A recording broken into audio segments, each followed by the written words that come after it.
Shalom, kembali lagi pada siaran Klavo Sukacita. Perkenalkan, nama saya Regina Rumbiak, saya mahasiswa KKL Sekolah Tinggi Filsafat Teologi GKI Ishak Samuel Kekni. Pada kesempatan ini saya akan membagikan kebenaran firman Tuhan. Untuk itu, sebelum kita membaca dan mendengarkan kebenaran firman Tuhan, saya mengajak kita bersatu dalam doa. Kita berdoa.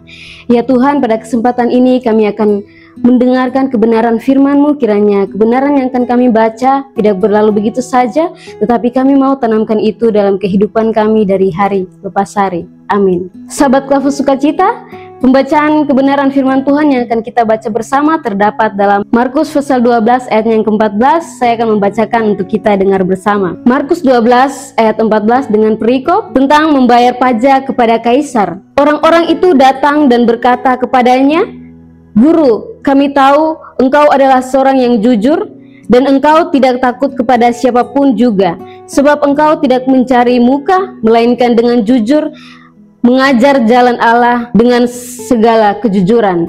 Apakah diperbolehkan membayar pajak kepada kaisar atau tidak? Haruskah kami bayar atau tidak?" Sekian jawab pembacaan kita. Sahabat Klavo Sukacita, pembacaan ini saya beri judul Ketika Kejujuran Diuji Antara Iman dan Realitas. Saudara-saudara terkasih, pernahkah kita merasa diuji dalam kejujuran? Terkadang kita dihadapkan pada situasi di mana berkata jujur terasa sulit, bahkan berisiko. Dalam Markus 12 ayat 14, kita akan melihat bagaimana Yesus diuji dengan pertanyaan yang tampaknya sederhana, namun mengandung jebakan yang mendalam. Marilah kita belajar dari respon Yesus dan merenungkan bagaimana kita dapat menerapkan prinsip kejujuran dalam kehidupan kita. Perikop ini terjadi di Yerusalem saat Yesus semakin populer di kalangan orang banyak. Para pemimpin agama Yahudi terasa terancam oleh pengaruh Yesus, sehingga mereka berusaha mencari cara untuk menjatuhkan Yesus. Mereka mengirimkan utusan yang terdiri dari orang-orang Farisi dan Herodian, dua kelompok yang sebenarnya saling bermusuhan itu. Tujuan mereka adalah mengajak Yesus dengan pertanyaan, menjebak Yesus dengan pertanyaan tentang membayar pajak kepada kaisar, penguasa Romawi yang menjajah Israel. Pembacaan kita Markus 12 ayat 14 mencatat pertanyaan yang diajukan kepada Yesus. Perkataan, "Guru, kami tahu engkau jujur dan engkau tidak takut kepada siapapun, sebab engkau tidak mencari muka, melainkan dengan kejujuran mengajar jalan Allah. Apakah diperbolehkan membayar pajak kepada kaisar atau tidak? Haruskah kami membayar pajak atau tidak?" Orang-orang Farisi dan Herodian mencoba menjebak Yesus dengan memberikan pujian yang berlebihan. Mereka mengakui kejujuran Yesus dan keberaniannya dalam mengajar kebenaran, namun pujian itu hanyalah kamuflase untuk menyembunyikan niat jahat mereka. Pertanyaan tentang membayar pajak adalah pertanyaan yang sangat sensitif pada saat itu. Jika Yesus menjawab bahwa boleh membayar pajak, ia akan dianggap sebagai pengkhianat bangsa yang mendukung penjajahan Romawi.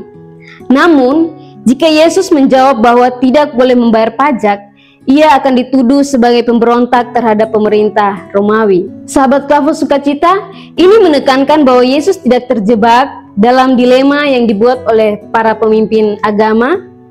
Ia menjawab dengan bijaksana dan menunjukkan bahwa ada perbedaan antara kewajiban kita sebagai pemerintah dan kewajiban kita kepada Allah. Pertanyaan tentang membayar pajak bukan hanya sekedar masalah politik dan ekonomi, tetapi juga masalah iman.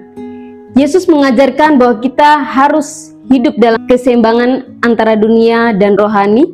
Kita harus memenuhi kewajiban kita sebagai warga negara yang baik, tetapi kita juga harus setia kepada Allah dan menjalankan perintah-perintahnya. Apa makna yang kita dapatkan dalam pembacaan ini?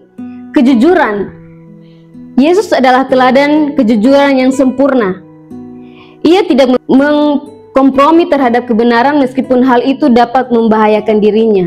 Yang kedua, kebijaksanaan.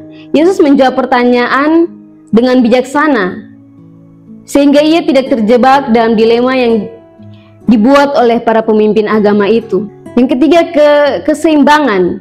Yesus mengajarkan bahwa kita harus hidup dalam keseimbangan antara dunia dan rohani. Sahabat Kelompok Sukacita, kita dapat menerapkan ajaran Yesus ini dalam hidup kita sehari-hari. Yang pertama, marilah kita menjadi orang yang jujur dalam segala hal. Janganlah kita berbohong, menipu, atau kompromi terhadap kebenaran demi keuntungan pribadi kita. Yang kedua, marilah kita meminta hikmat kepada Allah agar kita dapat membuat keputusan yang tepat dalam situasi yang sulit. Yang ketiga, marilah kita hidup dalam keseimbangan antara dunia dan rohani. Janganlah kita terlalu fokus pada hal-hal duniawi sehingga melupakan kewajiban kita kepada Allah. Demikianlah kebenaran firman Tuhan. Kita berdoa. Ya Tuhan, kita sudah mendengar kebenaran firman-Mu. Kita sudah merenungkan bersama. Biarlah hidup kami, perlakuan kami, pikiran kami, semua pun yang dalam hidup kami lakukan sesuai kebenaran-Mu. Biarlah kami menjadi orang yang jujur seperti Engkau. Biarlah kami selalu melakukan kebenaran-Mu. Inilah doa kami Tuhan. Haleluya. Amin. Ulang apa? Shalom, Tuhan memberkati kita semua.